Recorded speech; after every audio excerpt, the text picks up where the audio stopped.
Assalamualaikum warahmatullahi wabarakatuh. Alhamdulillahi rabbil alamin.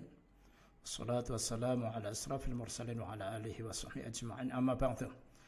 Para mahasiswa yang budiman, alhamdulillah pada kesempatan kali ini kita masih dapat bertemu bermuajahah di dalam perkuliahan kewarganegaraan. Oke, pada kesempatan kali ini saya akan menyampaikan konsep penegakan hukum di Indonesia, ya. Sekarang kita akan bahas apa pengertian hukum. Ya, kalau menurut beberapa teori banyak sekali ya.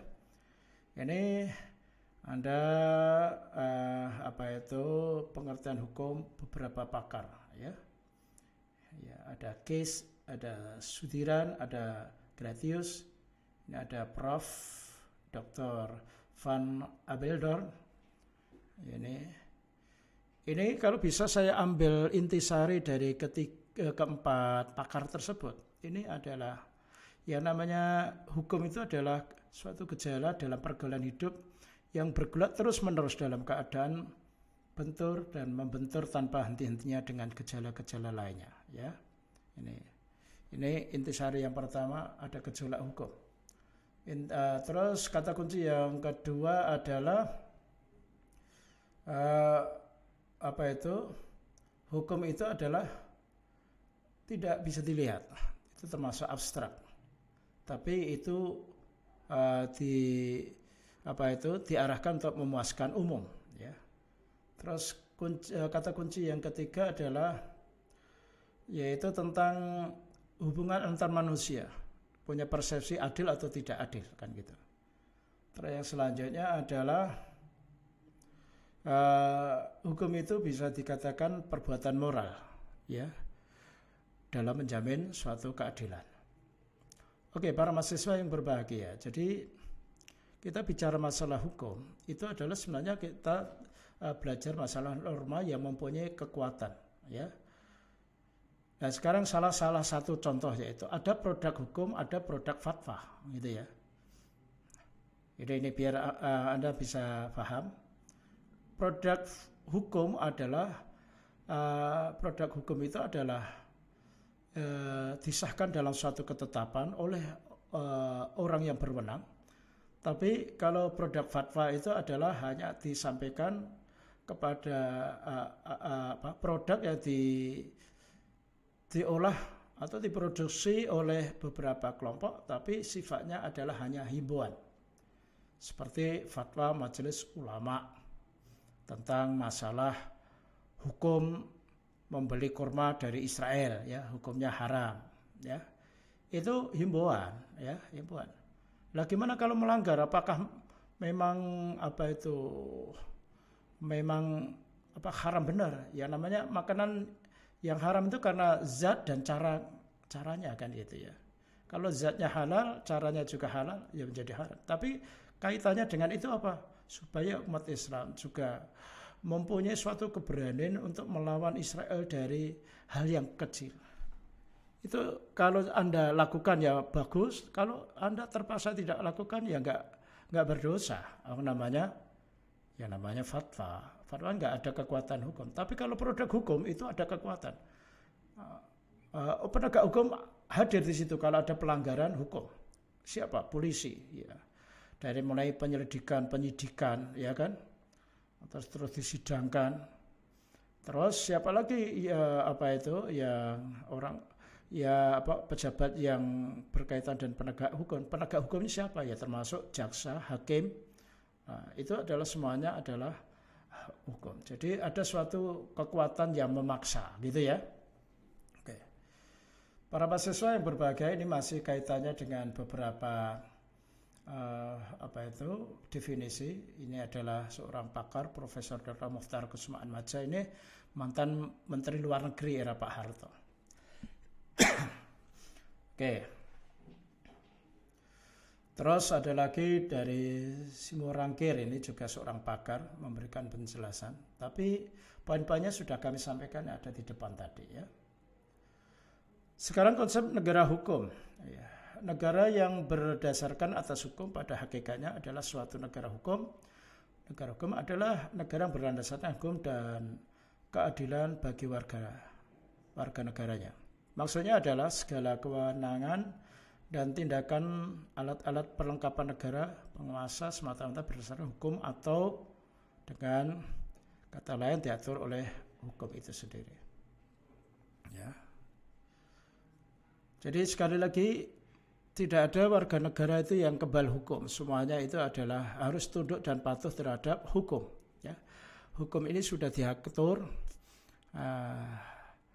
Ada yang terhimpun dalam buku di KUHP, Kitab Undang-Undang Hukum Pidana, ada Kitab Undang-Undang Hukum Perdata. Selain itu juga dalam konstitusi yang lain, baik itu undang-undang, peraturan pemerintah, ada lagi Inpres dan sebagainya. Semuanya itu adalah kaitannya dengan hukum. Ya. Sekali lagi, tidak ada satu negara pun yang tidak kebal hukum. Ya, semuanya harus tunduk dan patuh terhadap hukum. Barang siapa yang melanggarnya, maka dia harus berhadapan dengan hukum. Kalau dia melanggar, itu adalah disebut orang yang melawan hukum. Ya, orang yang melawan hukum. Nah, kok bisa demikian, Pak? Iya. Ya. Anda aja kalau di jalan raya nggak pakai helm, ada polisi meniupkan peluit, Anda dinyatakan orang yang melawan hukum, melanggar hukum. Ya. Oke, berikutnya adalah macam-macam pembagian hukum. Kalau ini adalah menurut sumbernya, bentuknya, dan masa berlakunya atau tempat berlakunya, dan menurut waktu berlakunya. Contohnya di sini adalah menurut sumbernya adalah hukum undang-undang, hukum kebiasaan adat, ya. Hukum traktat, hukum jurisprudensi. Jurisprudensi adalah kumpulan beberapa hukum yang sudah diputuskan oleh hakim, akhirnya dijadikan hukum. Itu namanya jurisprudensi, gitu ya. Menurut bentuknya adalah hukum tertulis, ada hukum tidak tertulis. Ada enggak hukum yang tidak tertulis? Ada, ya namanya hukum adat, ya. Hukum adat. Ini orang Jawa juga punya namanya hukum adat. Contohnya adalah dalam pembagian waris. Itu kalau laki-laki itu mikul, kalau perempuan gendong. Artinya apa? Laki-laki dapat 2 bagian, perempuan dapat 1 bagian. Nah, kebetulan hukum adat ini hampir sama dengan hukum Islam, gitu ya. Loh, kenapa, Pak? Itu namanya nggak adil. Iya, tapi kalau dari tanggung jawab, laki-laki kan tanggungnya lebih besar daripada perempuan. Dan perempuan yang dapat 1 bagian nanti juga akan mendapatkan harta dari suaminya, begitu. Iya. Terus ada lagi menurut tempat berlakunya, yaitu hukum nasional, hukum internasional, hukum asing, dan hukum gereja. Ya, saya nggak tahu kalau hukum gereja itu kaitannya dengan di mana ya, di Vatikan, gitu ya. Terus kalau menurut berlakunya ini macam-macam ya, ada hukum asasi, ada hukum positif, seperti yang tercantum di dalam KUHP itu adalah hukum positif, gitu ya.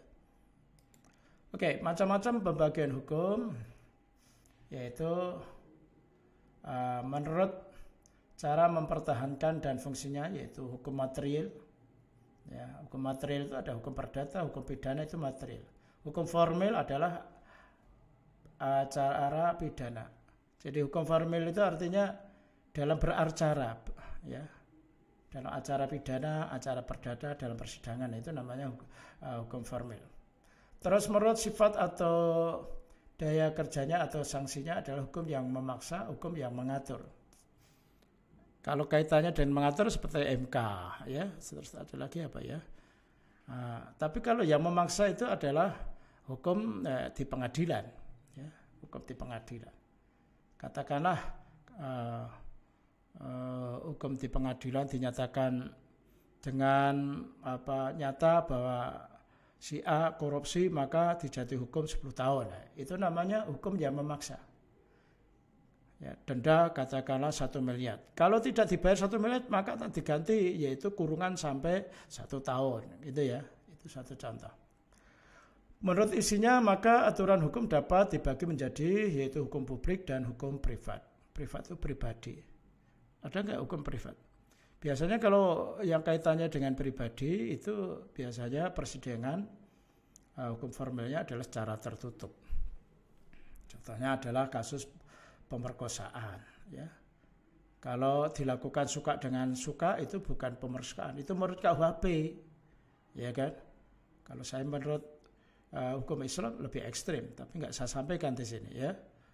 Jadi katakan dalam pemerkosaan dalam sidang itu namanya hukum privat, artinya mana yang korban, maka tidak boleh diekspos. Wartawan pun juga tidak bisa, ya, karena waktu itu waktu persidangan itu hakim akan tanya sampai yang sensitif dan tidak bisa didengar oleh orang lain, gitu ya. Berikutnya lagi para mahasiswa yang berbahagia, yaitu tentang penegakan hukum di Indonesia. Dalam pergaulan hidup manusia sehari-hari terdapat berbagai macam kaidah atau norma yang mengatur kehidupannya. Berkenaan dengan kaidah-kaidah atau norma, kita mengenal berbagai kaidah atau norma yang meliputi norma agama, norma kesusilaan, norma kesopanan, norma adat, dan norma hukum. Contohnya norma agama, ya kan? Jadi sekarang ada pasal-pasal yang mengatur tentang norma agama. Contohnya adalah tentang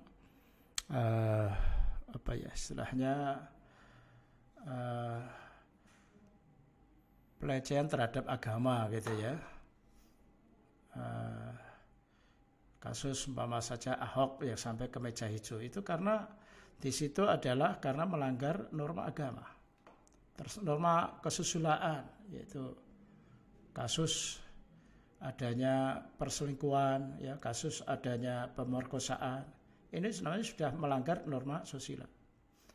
Norma kesopanan, yaitu dia berbicara di media atau mungkin di media internet dengan ucapan yang tidak sopan, ya, umpama saja dengan cacian gitu. Nah, itu namanya sudah melanggar norma kesopanan. Itu bisa di dalam KUHP itu adalah ada pasal yang menyebutkan bahwa ada suatu perbuatan yang tidak menyenangkan. Itu ada pasalnya dan ada hukumannya berapa tahun gitu.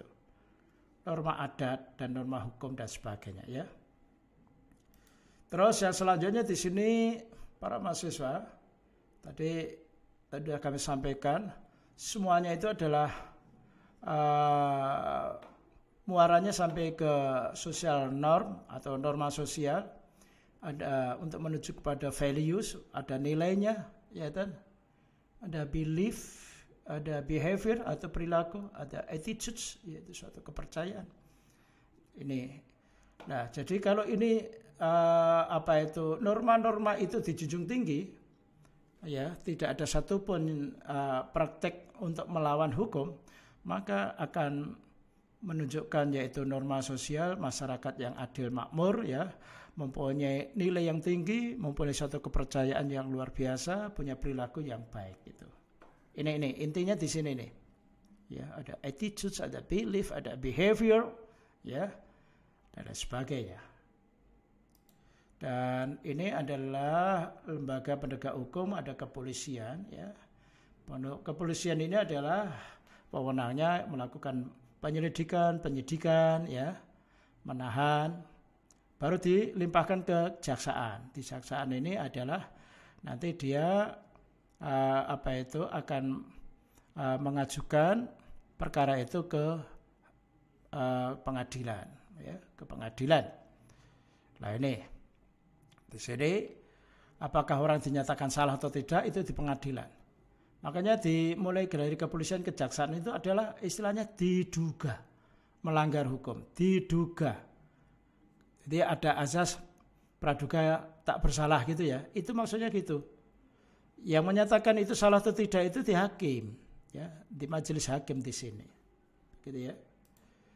Terus ada peradilan, ini peradilan agama yang sekarang wewenangnya ditambah, ada tidak hanya NTCR, ya, nikah talak rujuk, nikah talak cerai rujuk, tapi sekarang termasuk yaitu tentang pembagian waris. Peradilan militer ini biasanya pelanggaran-pelanggaran yang dilakukan oleh anggota militer, baik itu pidana maupun perdata, tapi biasanya banyak perdata. Makanya untuk mengajukan itu sebelum masuk ke peradilan biasanya ditangani oleh CPM, Korps Polisi Militer, gitu, ya. Terus ada lagi peradilan tata usaha, peradilan tata usaha ini adalah kaitannya dengan lembaga. Umpama saja gubernur memberikan bantuan sosial itu melanggar hukum. Jadi lembaga gubernuran itu diajukan ke peradilan tata usaha negara. Jadi bukan per orang. Kalau peradilan umum yaitu ada pengadilan negeri itu tingkat kabupaten atau kota, terus ada pengadilan tingkat tinggi ya atau PTN, pengadilan tinggi ya kan, PT, terus ada lagi MA yang paling tinggi, Mahkamah Agung. Dan berikutnya adalah kasus-kasus yang berkaitan dengan hukum, ada pidana dan perdata. Kalau pidana kaitannya dengan nyawa manusia, kalau perdata itu adalah dengan harta gitu ya. Oke, terima kasih. Sampai jumpa lagi dengan acara dan gelombang yang sama. Sekali merdeka tetap merdeka. Saya kembali ke studio dengan ucapan wallahul muwaffiq ila aqwamit thoriq. Wassalamualaikum warahmatullahi wabarakatuh.